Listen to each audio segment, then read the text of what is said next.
back again with Beach's motorcycle adventures under COVID lockdown.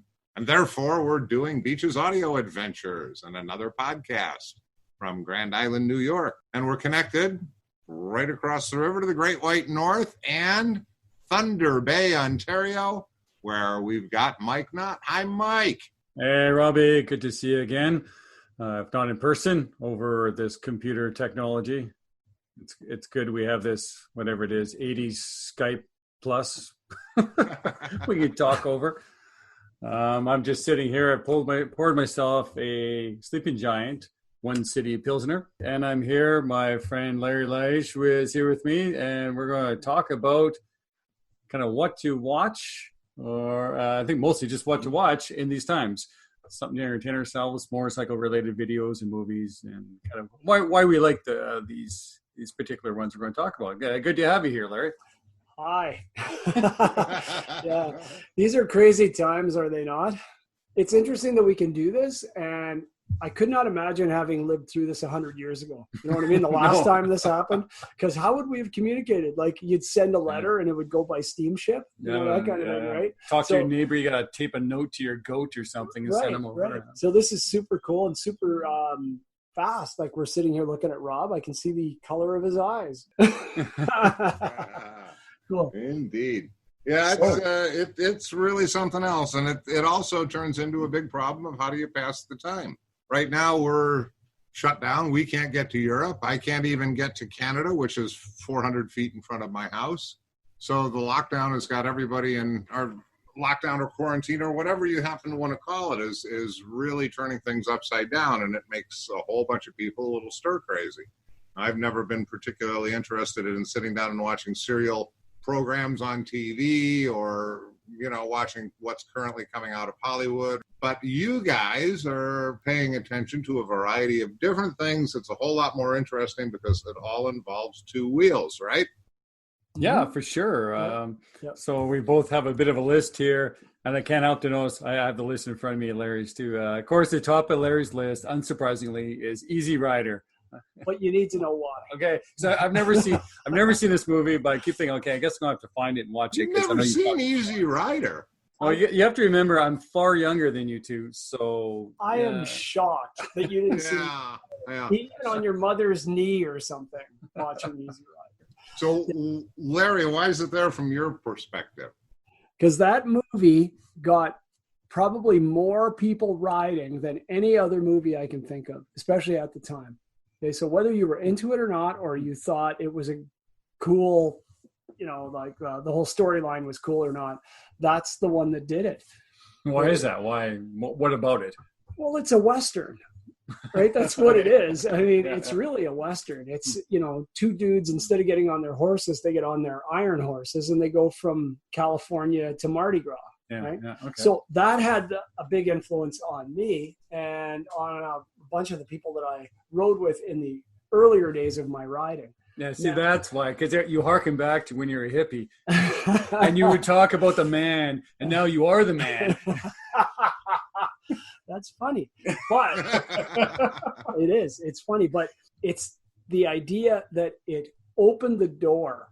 Okay, that was the idea. Okay, it opened the door. And the rest of it's just basically your typical, good guys are misunderstood kind of Hollywood scenario. Right? Fish out of water kind of thing. Yeah, but it did. But if it hadn't been for that, a lot of the people that come into my store today that started out maybe in the biker world and have slowly evolved into possibly riding adventure bikes now and maybe doing a little more travel. And that movie had a big effect on a lot of us. So you need to watch it. Like, I can't believe a well-rounded guy like yourself hasn't been there. That'll be part of my homework to take away from this. I will. So that came out when I was, I don't know, maybe 10 years old or something like that. And 69. So, 10 years old. There you go. And Dad took me to see it. Right. So off we went to the theater, and when it was all over and we're driving home, Dad said, "It might be best if you don't mention this particular movie to your mother." There I was at 10 years old with all of the newfound knowledge that one develops having watched Easy Rider. And here I am today as a result of it. Well, Well, here's a little trivia tidbit for you. You remember that song in the 80s? You remember Hey Mickey? Hey Mickey, you're so fine. Yeah. That song? Tony Basil. Tony Basil is one of the actresses in the movie. Really? Yeah. Oh, wow. Yeah, she's the dark-haired hooker. Dark-haired hooker number 1. Okay, in New Orleans. Huh.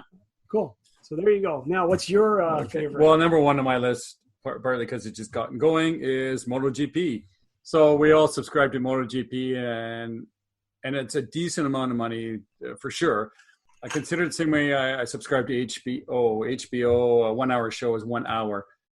So they don't have commercials. If you don't have commercials, someone's got to pay the bills, and that someone will be you. And they charge accordingly. But the coverage is excellent. Today's race was, I won't talk much about it because you guys probably haven't seen it yet. I haven't, no. Race is like an hour and 45 minutes. It's not, they don't render it down to 1 hour to fit in that TV time slot, less than an hour because then they got piling commercials. The coverage is excellent, and I usually watch qualifying, the practices. You can really get into it. So I love it, and we're at just finished race number 2 today. So lots of drama. Cool, good. I'm looking forward to it. Yep, MotoGP.com, and they're, what is it, a video pass, I guess they call it. Yeah, the video pass, there's 2 levels of it. I think I do the mid one. I think there's 2 levels. Because they're, once you subscribe, you can click the box that says, or it's already clicked, that it automatically renews. And so I haven't looked at it for 3 years. I'm not sure what I renew. It just shows up on my Visa bill once a year. I think I pay for it. I can watch the testing and stuff. I don't necessarily watch that much, but we also watch the World Superbike. We subscribe to that. That's pretty good. I think I might subscribe to the Moto America. I do. You do? Oh, okay. I do as well. Yeah. And I was trying to subscribe to, what's the other? Oh, Flat Track. Okay. I was trying to get that sorted out because I really love flat track racing. Yeah. Because it's harder for us too in Canada. Some of those racing series are broadcast in America on Fox Sports or NBC Sports, because there's like a lot of the channels. They have 6 different channels, and we have 4 of the 6, and that's not one of them. Right. The Supercross Series this winter, it was really interesting how they ran it. So Supercross was rolling along doing its multi-city tour like it always does, and then COVID hit, so they took Supercross and they parked it in Utah, and they ran the rest of the series out. So whatever it was, 10 races, and they ran them shorter timelines. So they would run Sunday, then they would run Wednesday, then they would run Sunday, and then they eventually caught up and got it done. Yeah. So that was really neat too. My next one, oh boy, the Roadside Prophets. Yeah, I'm not familiar with that. Of course not. Okay. Of course not. These are all biker movies. Biker movies from when I was 2, apparently. No. The Roadside Prophets was done probably in the late 90s, maybe early 2000s. I don't know, somewhere around there. Yeah. It's just your typical Western with a guy dies, and his buddy puts his ashes in the gas tank of a panhead and carries that half a tank with him across the country on an adventure. The empty side, or keep one side empty. Yeah, and it's one of those stories. But it's got a couple of twists and turns and things you don't expect. And what I thought was really cool, they bathe often. Whenever Hollywood can get technical facts right, I love that. Yeah. Okay. So in that one, the guy who's got the bad right leg from kickstarting the panhead over and over again, he kickstarts it with his other leg. Just stuff like that is real. Yeah. Between you two, how many when you watch a movie or video, you look at it and say, that bike doesn't sound like that. And it's funny, people don't know bikes. They say, well, what do you mean it doesn't sound like that? And you try to explain to them, well, it's like a Mustang going by and it sounded like an Acura NSX. It doesn't sound like that. And why it drives me crazy is that of all the money they pour in these movies, your budget's $50 million. You think you could get the sound of the bloody motorcycle right? This isn't that difficult. Right. I don't know, Rob, how do you feel about that? Well, I agree. But, and I suppose that's true of anything you're familiar with. When it isn't right, it takes away from the rest of the scene, the spectacle, the story, the involvement, whatever it happens to be. If it's supposed to sound like a BMW and it doesn't, if it's supposed to sound like a Harley and it doesn't, whatever. You've all seen the classic bit where the guys come out of the parking garage on the scooter with a trombone. yeah, for sure. And give you the. That one's great. Yeah. As far as Hollywood accuracy, so there's a movie on the list called Hell Ride, which is down at the bottom. Now, Hell Ride is an homage to the biker films of the 60s and 70s. Yeah. They even dragged it'll come to me in a minute. Anyway, Madonna? No, just one of the guys. One of the guys from the 60s and 70s is actually in that. Peter Fonda. Somebody like that kind of thing. No, it's Larry something or other. Whatever his name is. Anyway, what they were so Dennis accurate. Hopper. No. Yeah, he was in Hell Ride. Yes, he was. But what I liked about that movie was they used real shovel heads. Okay, they used S&S powered shovels. I mean, they had to build them for the movie, right? And the scene on the highway where the bikes get shot up, they would actually have the same mistakes. They were made deliberately. The mistakes they would make in the 60s because they wouldn't have enough bikes. So you'd see the shootout, and there'd be like a Yamaha dirt bike laying on the side. Well, they actually threw that in there. The Virago's line over there. Yeah, exactly. They threw that in there, and that was really cool that they actually took the time to get it right. Because there's a TV series which ran recently, and the guy's on his knucklehead, but the knucklehead has 2 throttle cables. Okay. Okay. Yeah. You know what I mean? That can't happen. Yeah. Okay. It has an internal throttle wire. So things like that drive me and you crazy and Rob crazy. Yeah. So I like movies that are historically accurate and as close as possible. So that's why I like Hell Ride. Well, especially when you think of movies like the Titanic. Now their budget was massive, but still, Titanic, they spent how many? I don't know.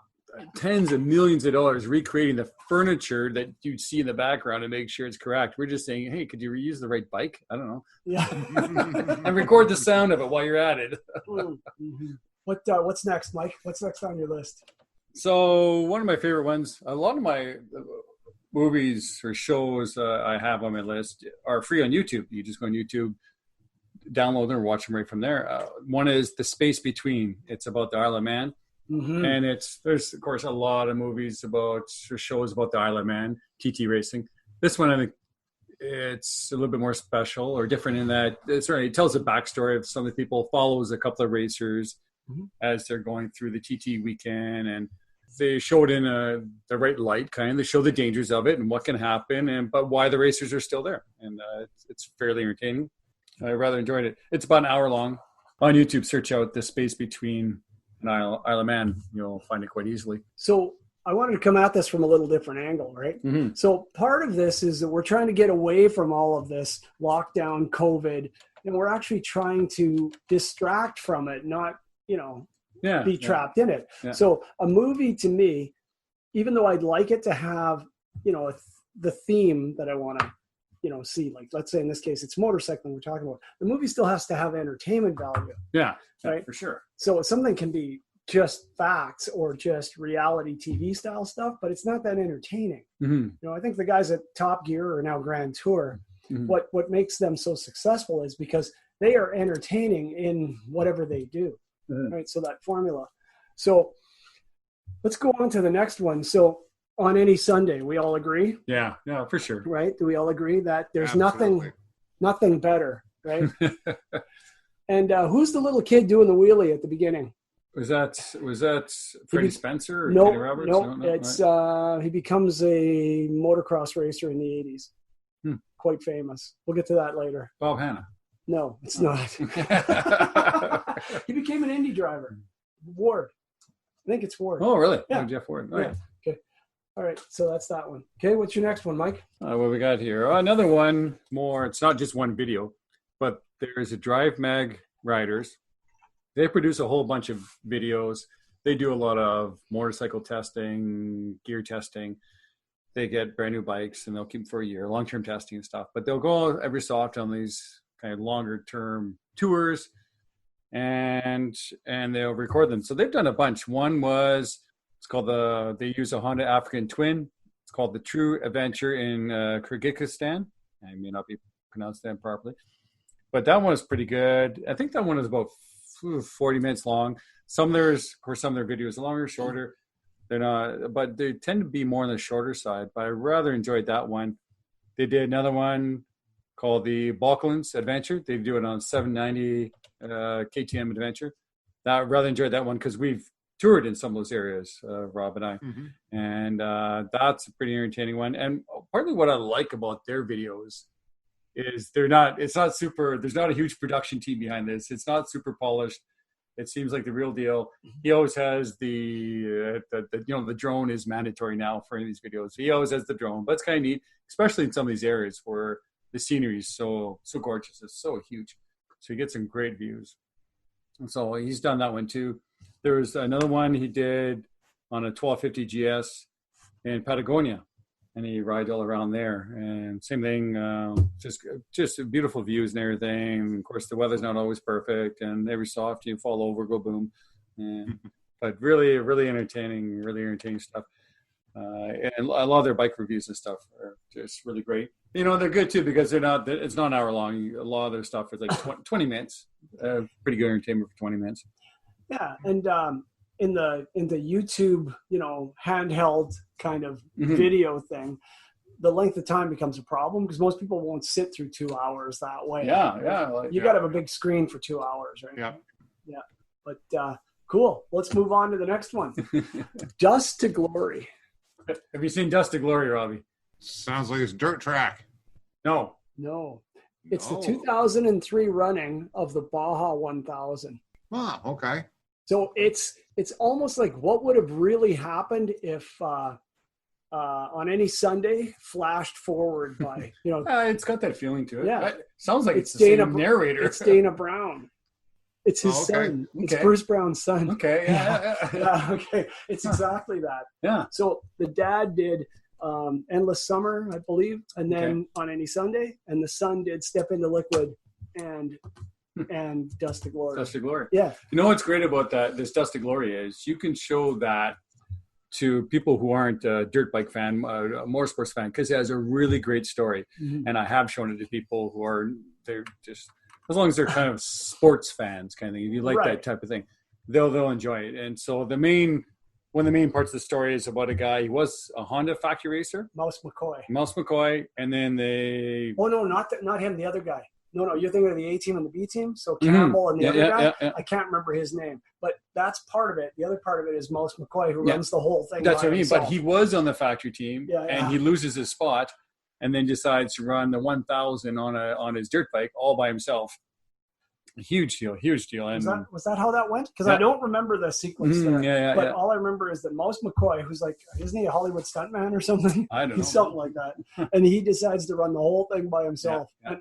And competitively, not like I'll put along. No. He's going out to win. Yeah, he got decent times. And by the end of it, he's a babbling nonsense. Like, he doesn't even know where he is. Yeah. But earlier on, there's a situation in the movie with the Honda A team. So the rider you're thinking of got bumped out of the A team onto the B team. Okay. So I thought that was him. No, and Johnny Campbell's the A team rider. Right? Yeah. So I think it's Johnny Campbell or Jimmy Lewis, but I always get them mixed up. Yeah. So he's riding down the beach, and he goes onto the beach, holds it wide open, and you can see it from the helicopter shot. And he's trying to catch the other guy, and the other guy's on the road. Yeah. And he's on the beach, and I don't know how fast a 650 will go, but he must do about 130. WFO. Especially a hopped up one. Oh, yeah. That's chilling to watch that. Yeah. So it's really a story of, the underdog trying to do this. And also, they show everything in there. Mario Andretti's in there. Mario's running four-wheel. I thought it was Mario. They show him at one point, don't they? But and then at one point they show even, because there's all kinds of classes for the Baja. I don't know what they call the class for the guys who are running the bugs, the VW bugs. Oh yeah, Volkswagen. And they're stock, and they run these things, so like just beating the living hell out of them. But it's just a really fun movie. That's a great movie, and I know at least one or two of the guys that ran in it. So they are just awesome guys and salt of the earth kind of guys. Actually, one guy runs it.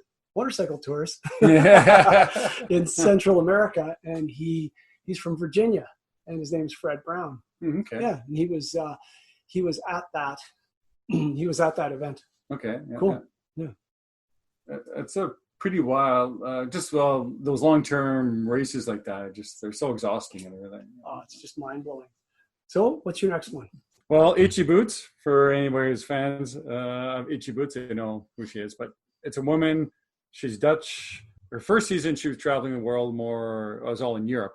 And then for part 2, she decided to go from the most southern point up to Alaska. Mm-hmm. And she'd do a video every few days, every about 2 days.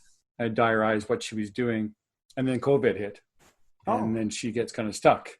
And as a foreigner, you're in these some of these countries. You stand out because she's Dutch. She's very white skinned, right? And she's in some of these places where you're obviously not from there. COVID's hitting, and she feels her safety's in jeopardy because they're scared of her. Like, are you going to bring this stuff into our neighborhood or whatever? So, and she eventually has to evacuate out of there. But she's got a ton of videos.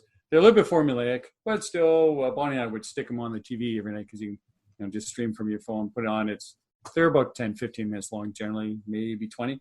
It's more interesting than watching the news, especially in a small town. So throw that on, something to kind of entertain yourself. Cool. What's the next one? Oh, it does go faster, of course. Like, is there anybody who doesn't like faster? I mean, really? I like faster for sure. Yeah, but we're talking a good one. That's one that should be seen. Yeah, and just to clear this up, we're talking about the motorcycle version of the movie called Faster, not the Indy cars running around on the streets version of it. Yeah, because there's a Hollywood movie that's not very good called Faster. Yeah. But that whole formula of interviewing the motorcycle racer while he's driving his car around. Mm-hmm.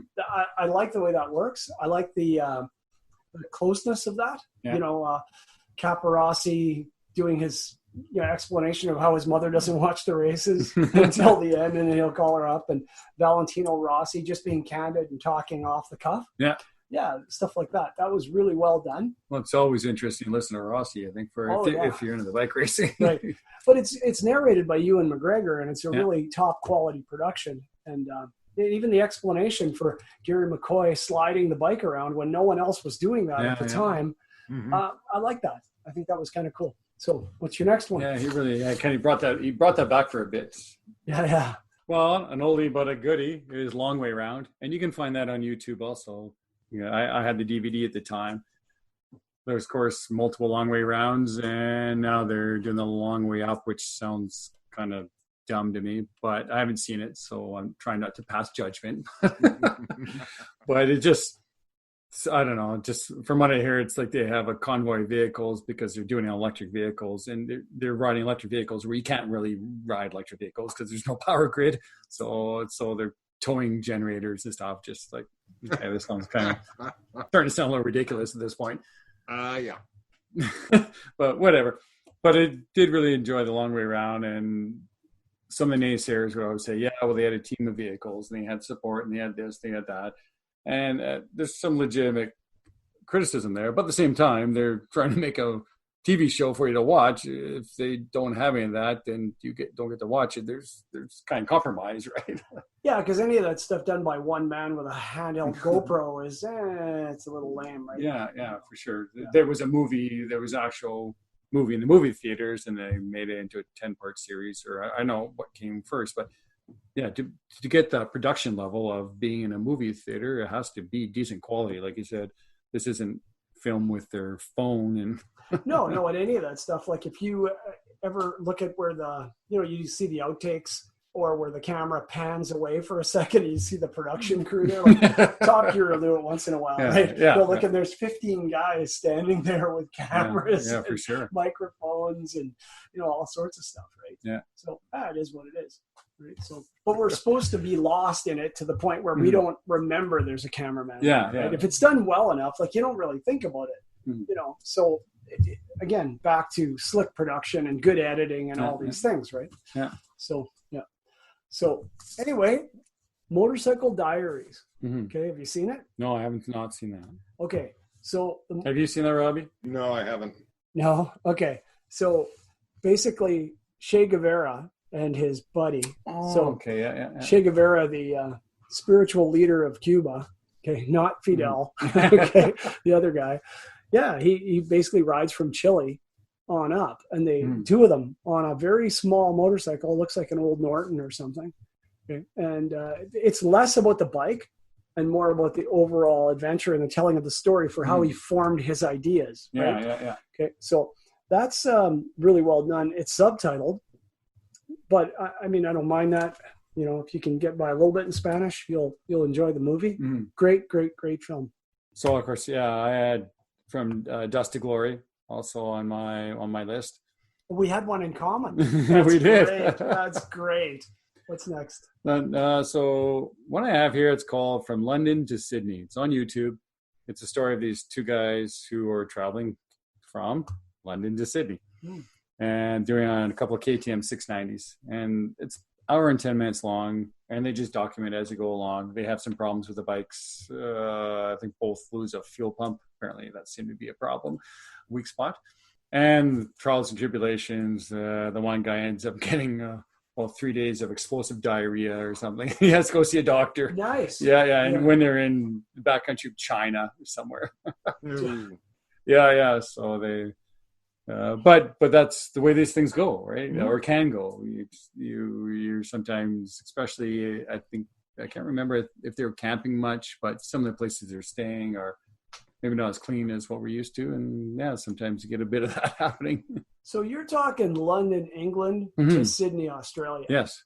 Not London, Ontario, no. Sydney, Nova Scotia. Okay. All right. Okay. Let's clear that up for people. Because that would be a bit dull. Yeah. And there's not a lot of Chinese in between those 2 points.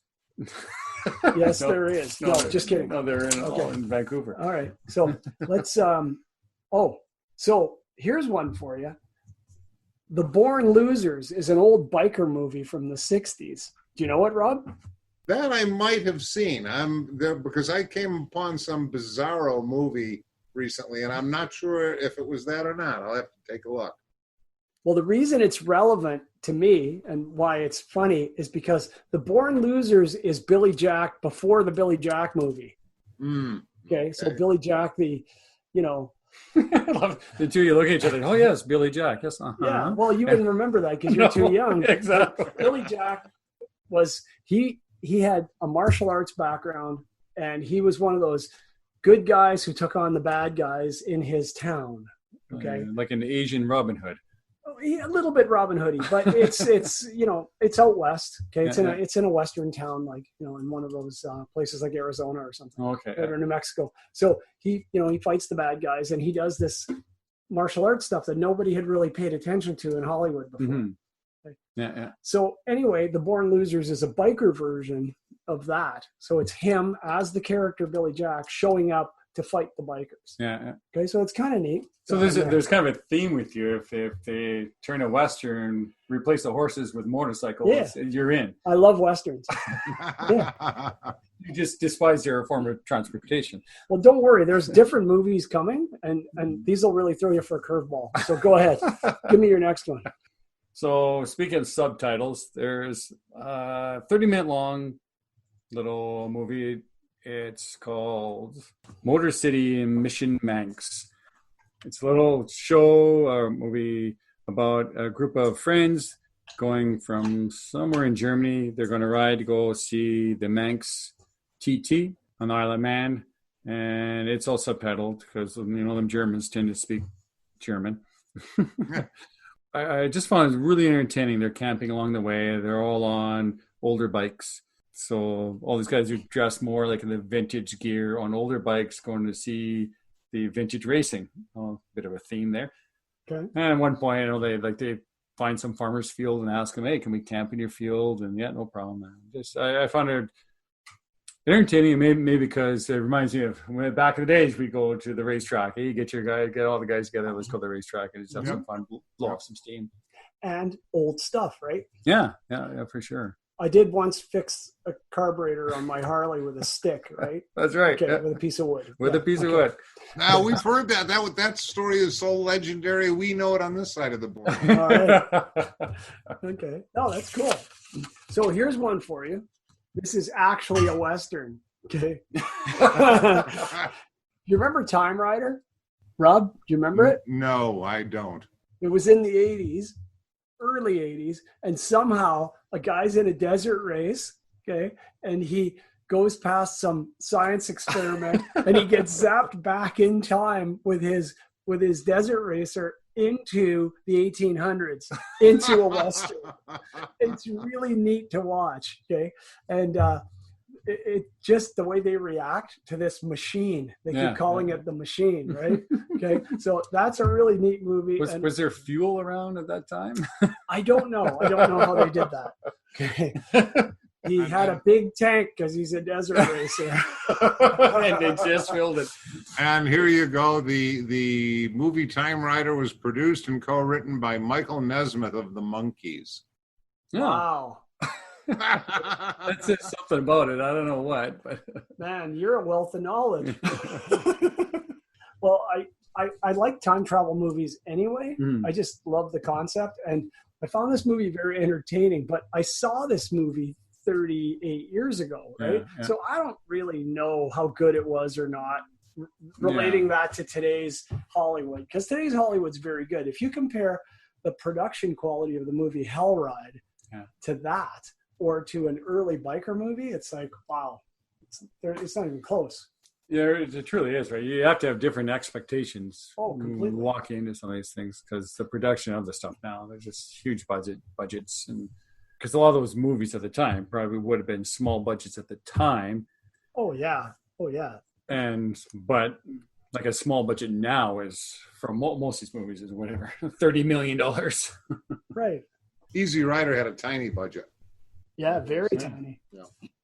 Very tiny. Because a lot of those movies probably were never expected to be much of anything. Maybe somebody's making it because they want to make it. They're not making it to thinking they're going to make a ton of money necessarily. Like, because they don't expect people to watch that kind of thing. And it morphs into this thing. And it was a different world, you know. Mm-hmm. You know the story about Peter Fonda calling up Steven Stills and asking him to do the music for the movie? Mm-hmm. And Steven listens to it with the music that Peter had stuck in there, which was his own stuff. Oh, yeah. And he said, man, this is great. Just leave it alone. And he did. And because of that, we have all these songs that have become very iconic and classic. And I can remember the soundtrack. We all had the soundtrack from Easy Rider, right? Yep. Yeah. Did you have it on 8-track? Bob Dylan once said, he not busy being born is busy dying. Okay, I love that line. I thought that was from Shawshank Redemption. Get busy living or get busy dying. So what's next? So next on my list is this movie. I don't know what really to call it. Movie, I guess. Called Malle Moto, Dakar story. And it's about a guy named Lyndon Poskett. He raced in the Dakar rally a few times. Long story short, he decides to race in the Malle Moto category. But actually, and before that, he has like a midlife crisis, I guess, or I don't know what he has, but decides he's going to travel the world on his motorcycle. He's got a KTM 690. He's going to travel the world, and while he's traveling around, he enters into races in different parts of the world. What do you call it? He calls it races to places. I think he's raising some money for charity when he can and stuff, but he's just riding around the world and putting his bike into these, like a rally race. Yeah. Certainly not like a full-on motocross or anything. It's more of a rally race, enduro, and I don't know what you call it. Like a timed? Yeah, more like a timed, like Dakar, but on a lower scale kind of thing. Yeah. So then he decides he's going to race at Dakar. At that point, Dakar has reduce the size of motor you're allowed to have to try and make it safer. So he doesn't race that bike. He gets a 450, I think, sent over, and he races his 450. So it's fairly modern. Yeah, brand new bike. And the story is, I think it's from maybe 17 or 18. So the Malle Moto class, what that is you race all alone. You work on your own bike. You can't accept help from anybody. You kind of have to arrange for your own meals. I don't think you necessarily have to cook them because I think they have canteens there, I think, but I'm not sure about that part. But you're doing all, of course, the racing yourself. You have no team support. They transport, it's almost like a tickle trunk. They have a big steamer trunk, and you're allowed one set of extra tires, and there's some tools and stuff in there. So it's like the ISD, like the 6 days? Yeah, it's like very similar to that, yeah. Okay.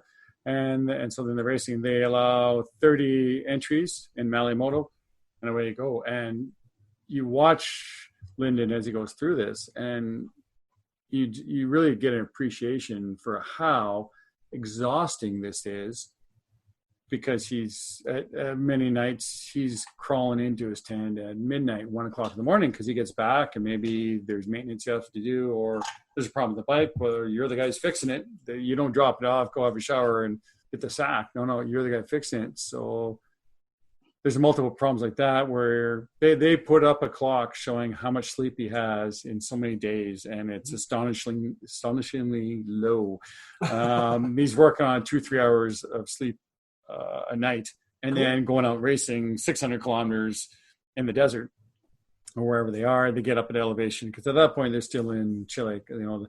Dakar's moved over to Saudi Arabia, but they're still racing up in Chile, so they're up at elevation at whatever 12,000, 13,000 feet.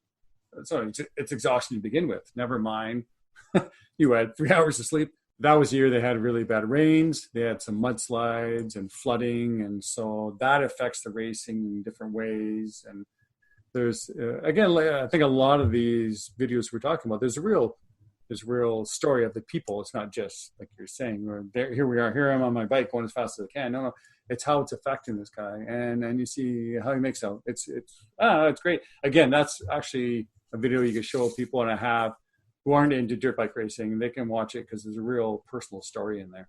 Cool. And it's really serious, extreme sport too. Definitely. Down to it. The Paris Dakar is extreme. And then add in that, they interview a bunch of other participants in it. What do you think about the Malle Moto class? And they all say like, "Oh, were you nuts?" Like they're nuts. Would you ever participate in that? No bloody way, because it's extreme. It's just so exhausting.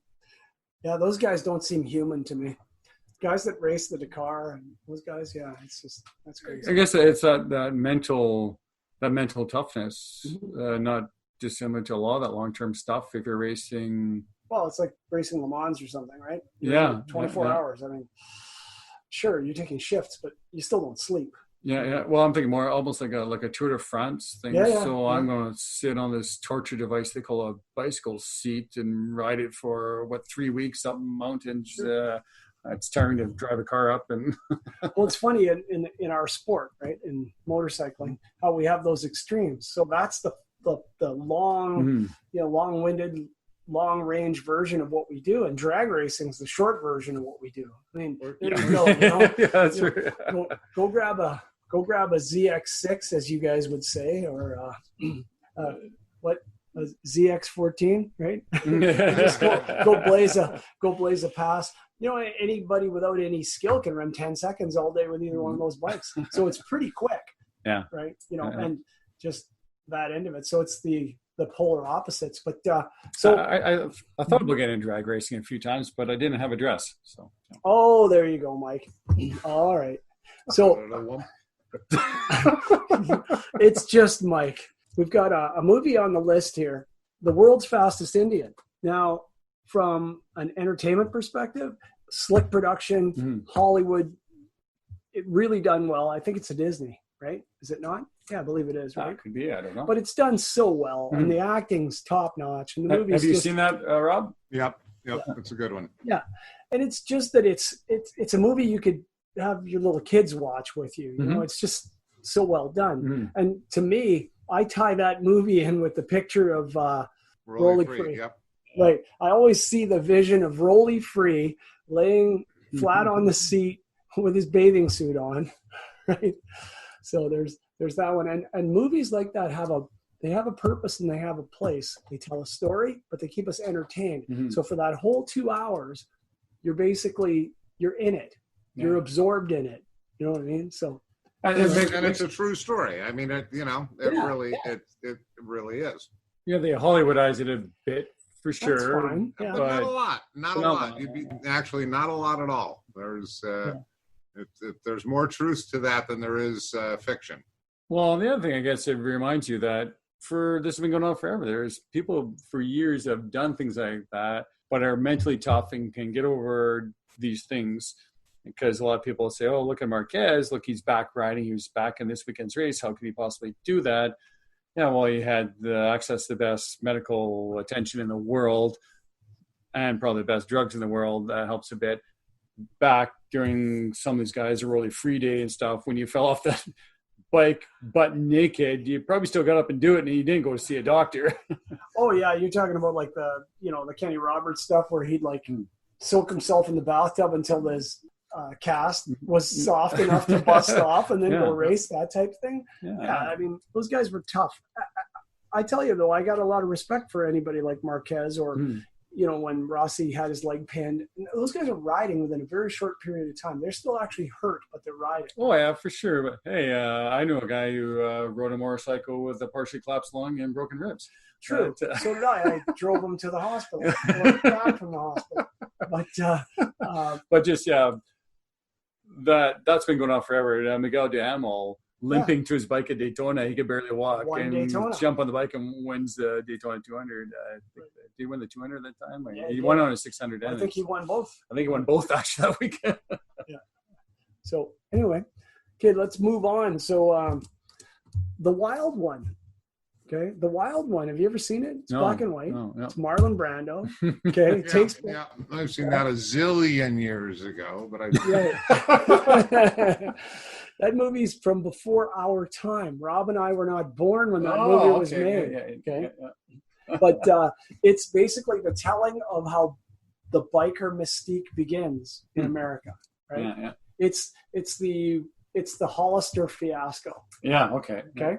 So, is it actually based on that, or it's loosely based on that. It's I mean, a dramatization done in the 50s. Yeah. It's going to be not really close to what actually happened, but a bit. I mean, there's some information in there. So that in the end, motorcycles got a lot of attention. They got a lot of negative attention from that, but they got a lot of attention either way. And that maybe got a lot of people riding who wouldn't have ridden otherwise. I don't actually know. Yeah. But I've been to Hollister, okay, and it is a nice, sleepy little town. There's absolutely nothing remarkable about Hollister that way that would draw you there to tear the town apart, right? Except the motorcycle race. Well, wasn't that part of the story that really nothing much did happen? The press posted a few pictures, and back in that time too, we were a lot more prudish, conservative. And so to see just somebody drunk on their motorcycle was pretty out there. Yeah, the picture of the guy sitting on the bike, leaning back with a beer bottle in his hand, and smashed beer bottles. Yeah, all around him. They made that happen. Right? So I don't know, but either way, that's biker folklore, and that I don't know. Maybe that caused a lot of this other stuff to happen, and it got more people riding. Yeah. Maybe it turned some people off. I can't comment on that. But I find that an interesting movie, and from a historical perspective, it's very interesting to watch. Yeah, it really is. Go ahead, Mike. What's yours? So I don't have any more on my list right now. But so what do you got on here too? 1 week. What's this 1 week? 1 week is the movie, the Canadian movie. Is that the prequel to 2 Week? Very funny. It's the Canadian movie about the young lad who gets a misdiagnosis from his doctor. I'm surprised you haven't seen it. Oh, yeah, I remember that. Was that with Jason, what's his face? No? I don't know who the actor is. A young lad gets a bad diagnosis from a doctor, and he's devastated walking home, and he walks past an old guy selling a Norton, buys the bike, jumps on it, and takes off across Canada. Oh, yeah. It's really well done. Yeah, who's that guy? So I remember the movie. I never watched it. Oh, you got to watch it. Picturing his face. Ben Tyler? Sounds right. Joshua Jackson. No, that's him. Yeah, Joshua Jackson, Peter Spence, Mark Strange. And a lot of people show up in it. There are cameo appearances by guys like Gord Downey from the Tragically Hip. These guys show up in the movie, and it's really, really neatly done. If you're Canadian, you know who Gord Downey is. If you're not, probably not. Rob probably knows, but he's on the border there. He did write New Orleans is Sinking, right? Okay. Yeah. So, that's a great film. And I think just fun to watch. And I don't want to tell you the end. Yeah. Okay, because it's really, really super cool. Here's an interesting movie called The Brown Bunny. Do you know it, Rob? No, sir. You being a road racer, I'm surprised you do not know The Brown Bunny. Brown Bunny is a movie about a motorcycle racer and his adventures with looks like a two-stroke GP bike, like from the 90s. Okay. You know, something that Rich Oliver would have ridden or something like that, that style of bike. It's terrible. It's a terrible, terrible movie, and it's very, very badly done. And Chloe, I'm not sure how to pronounce her last name. Savine or Sauvigny. Oh, she's a Hollywood actress. She gets an early part in it. And for real, it's way over the top. So that's an interesting movie. What? It's so bad it's good? Is that it's so bad it's funny. Right. Yeah, it's so bad it's funny. Actually, one that comes to mind, we might have talked about it in other podcasts, is Drive to Survive on Netflix. Okay. Following the F1 drivers. And I don't really watch F1 at all. I'll look at the results a bit. So if it happens to be on TV, I certainly wouldn't. I'll probably check it out a bit, but I don't follow it. But I found that show very entertaining because, again, it's not so much about the racing. It's all about the drivers and kind of the pressure they're under constantly and the differences in the teams. You know, you have Mercedes with as much money as Amazon practically. Their budget's $800 million. Just ridiculous. I think they have 1,000 people in their team in the factory. It's just crazy. So then you get some poor guy comes in with only a $300 million budget and he's trying to compete. How is that even possible? Right? You're not even guaranteed to qualify. Yeah. It's just the money and everything's the same. But somebody has to be on those teams. Of course, the guys on those teams are hoping to be on the better teams eventually. And the way things work there and just the backstories to it. I found it really entertaining. They have 2 seasons of it. And then, of course, now with this stuff, there's been no racing. So I don't know. It'll be a while before we see 3. I think they're going to start as well. I think so. I don't know how all that's. And I think what's interesting about that show too is the top drivers in the first season you didn't see it all. Possibly they're concerned about how they're going to look, or I don't know if they wanted some cash or what the deal was. Maybe a bit of both, right? You're not paying me, and I'm not going to be in your stupid show. Worth so much. Yeah, exactly. Because they're starving it by. But in the second season, you start to see they're talking to Hamilton and stuff. He's in it because no doubt they saw it and saw how popular it was. And okay, I want in. What do I got to do? And what's it called? Yeah, Drive to Survive. Oh, yeah. I have seen the ads for it. Netflix. Yeah, I really enjoyed it. It wasn't what I thought it was going to be. Again, I thought it'd be more about the racing. Really, it's about the backstory. It's about the people. No, that's cool. So one of the movies that I wanted to mention, and it's a comedy. It's 100% comedy, but it's Wild Hogs. Yeah. And I wanted to mention that it's not that it's super well done. I mean, it is. It's done in the Hollywood style, but it's because it's a parody of that scene. It's a parody of middle-aged guys who at that point in time, would go out and get motorcycles and do these, this cross-country run. And the adventure part gets a bit carried away. Yeah, well, like with the fight with the bike.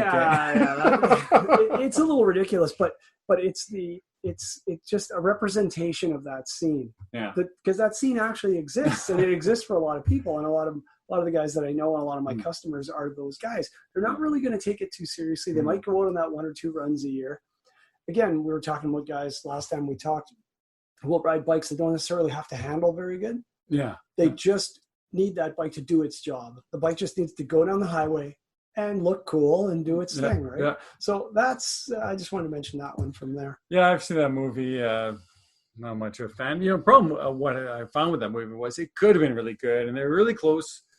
They just tightened some things up, but I know a lot of people who have liked it. So, and they generally are that customer. But that's good that they can see the humor in themselves too. True. But to the level and quality that they make, let's say, Hell Ride, right? Where regardless of whether you like the topic or not, the movie was really a slick production and well done. Yeah. Larry Bishop, that's the guy we were talking about. They pulled him right out of the 60s. Yeah. You know, he was in those movies, right? Yeah, yeah. But that level of quality that makes the movie easy to watch because there isn't a struggle to get through it. So if you look at, Ford versus Ferrari, same thing. Big budget, really slick production, great acting. The movie's fantastic. Rush. Yeah, Okay, Rush. Yeah. Possibly, up until Ford versus Ferrari, I mean, that was probably the best car movie that they had done, right? I could sit around and watch those all day long. I find them entertaining. I find them historically reasonably accurate. Hollywood gets in there a little bit. Yeah, you expect that, yeah. In the Ford versus Ferrari, there's a timeline problem. Like, according to them, they go to Le Mans once, and then they come back the next year and win it, and that's not how it went.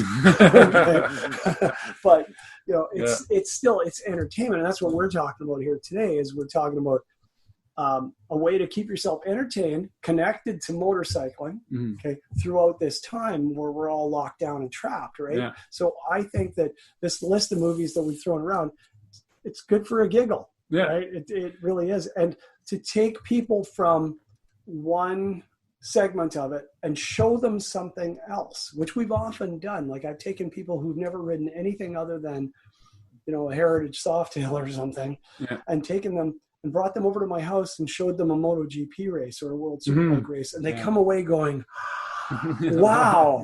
Right. And because they had no interest in it, probably because they'd never been exposed to it. Yeah, for sure. So because of that, and we've often joked around about this where, the meeting place over here, I don't know, every town's got it, but where you live, Rob, it might be a burger shop or whatever. Here it's a coffee shop, and they all pull in on their bikes, and the two groups will say the same thing to each other. The young guy on the sport bike will see a guy go by on a custom motorcycle and put his hands over his eyes and go, I don't get it. And the guy with the cool custom bike, whatever, touring bike, will see the guy in the sport bike go by and say the same thing. Yeah, I don't understand. And both of those groups could learn a bit from each other as opposed to banging heads with each other. Yeah, exactly. So I'm all about that. So if we can expose people to things they might have never seen, like, I can't believe you've never seen Easy Rider. Yeah, I don't, I just never have. Oh man, there's a ton of cliches that I say. Like, there's little things that I say all the time. I'm surprised you haven't picked them up. Well, I haven't seen the movie. Well, he hasn't because he hasn't seen the movie. Well, no wonder you look at me all funny when I say stuff like I'm hip to time. Like, you look at me and go, yeah, big deal, right? So have you, Rob, I know you like following the Speedway stuff. I guess that's not going on right now.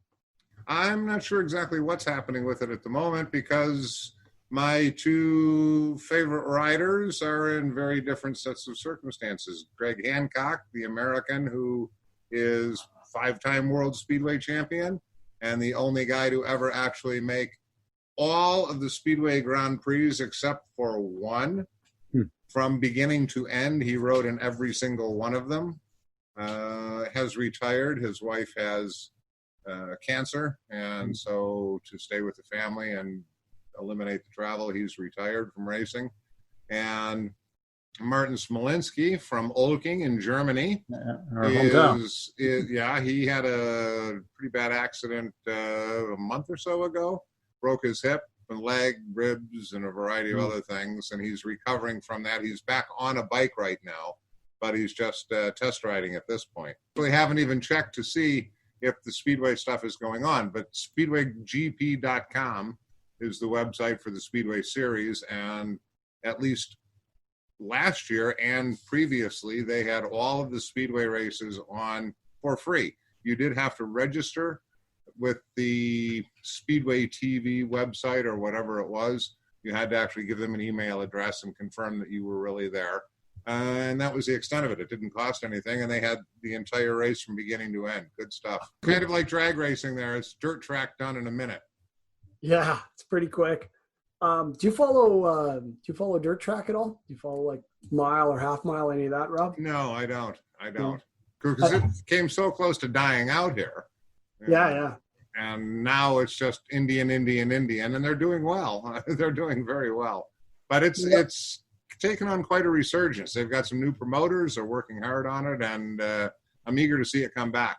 It really has in that. I think there's been a few riders who have been really fairly good at road racing and dirt track, and they've picked dirt track to go do because they can make more money there. There's more money in that series. Moto America is really having a hard time. Yeah.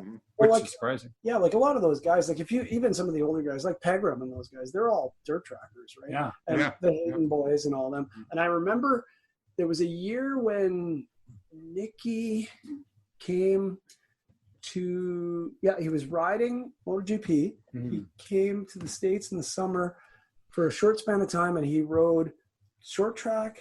He rode, I think, a half mile, a TT. I think he did them all. He's trying to get the Triple Crown. But he almost won the Springfield Mile that year. Yeah. And it was on that old Honda that Poovy had. It wasn't like a current bike. Because to do a Triple Crown, you need a road race, a mile, and half mile. He almost did it. Yeah. Which was the AMA championship years ago. That was what it took to be the number one plate holder. Yeah, that's how he did it. But several years ago, I remember an announcement. Was it Springfield or one of those races? Ronnie Jones almost won it, and he was 57. Okay, so there's a guy who's way too old to be doing that, but still doing it. On the right day, you're feeling it, and it's just those days are few and far between to get to that age, but every so often. Right. So this is cool. I think this is kind of cool what you guys are doing. I like the idea of being able to get the word out, get the word out to different people. Stay with it, man. Because, eventually all this is going to be over. The pandemic in 1918 only lasted, 18 months to 2 years. We'll eventually be back to normal at some point in riding. We are doing an alternate sort of activity to our normal ride this time of year. Normally I would be doing a Cross America kind of ride with some guys. I'd be doing the Wild Hogs thing right now, right? That's what I'd be doing. And we can't do that. We can't go to your country. Okay. And so we're going to jump on dual sports, and we're going to go way up north and just head into the bush. So there's always something. I'm jealous. So I bought a KLR. A customer walked in and decided that he didn't really want his KLR anymore. And I just bought it to do this one ride. Okay, and then I'll sell it when I get back. Okay, so lightning round for both of you. Okay. Country you would like to ride in, you haven't yet. Oh, Madagascar. So, somewhere in South America. I can't pick one because I don't know enough about it, but South America is a place I have not visited. Rob, race you would like to see live, you have not. Le Mans might be interesting. Isle of Man. Piece of kit you like having on the road. Tools. Good rain gear. Airplane toilet or porta potty in the summer? Gad. What a horrible choice. How about a tree? I'll take the airplane toilet, I guess. Yeah. How many hours in, though? So many variables. Dunlop or Michelin? Michelin. I don't know. I'm playing around with some Dunlops right now on the track. They seem to work okay. Popcorn or chocolate bar? Or you're American. Popcorn or candy bar? Popcorn. Candy bar. Biggest pet peeve you have with the shows we've talked about today? Oh, man. Really? Yeah. Well, other than the lack of technical accuracy, that's probably it. It's the lack of technical accuracy that Hollywood does not have to leave out. It's easy to fix. Yeah. It's super easy to fix. They could hire guys like you or me or Rob, and we could. It's raining outside, and I have ventilated pants on. That's fantastic. It's not raining. It's pouring. It's one great piece of kit, Mike. There it is. Good rain suit. It's funny. I've got like those the climb vented whatever these things are called, the Dakars or whatever on, because it was 30 Celsius when I got it. Exactly. Yeah. Anyway, okay. It's only slightly more humid. But. Rob, biggest pet peeve with some of the shows we talked about today? Too much professionalism. I really like the stories about the people, about what's happening, the reality versus the entertainment. Yeah. And some of them mix it well, but too often that the actual adventure side of things and the real nitty gritty nose to the grindstone kind of stuff disappears because of the entertainment value. Perfect. That's it. I think that's it. Cool. Wow. All right. Well, Larry, thanks for joining us. It's nice to talk to people that are actually clued in. As you can tell, I'm not. I sat back relatively silent for most of this because when it comes to watching stuff, I don't very often. But the Moto GP, I do. The Speedway GP, et cetera, et cetera. And but it's really nice to be filled in on all the rest of the stuff. Yeah. Well, thanks, guys. Thanks for having me. This is always fun. And hope we get through this and hope we come out of it on the other side and hope someday Rob gets to Canada. Yeah, me too. All right. Okay. Go well, Larry. Cheers.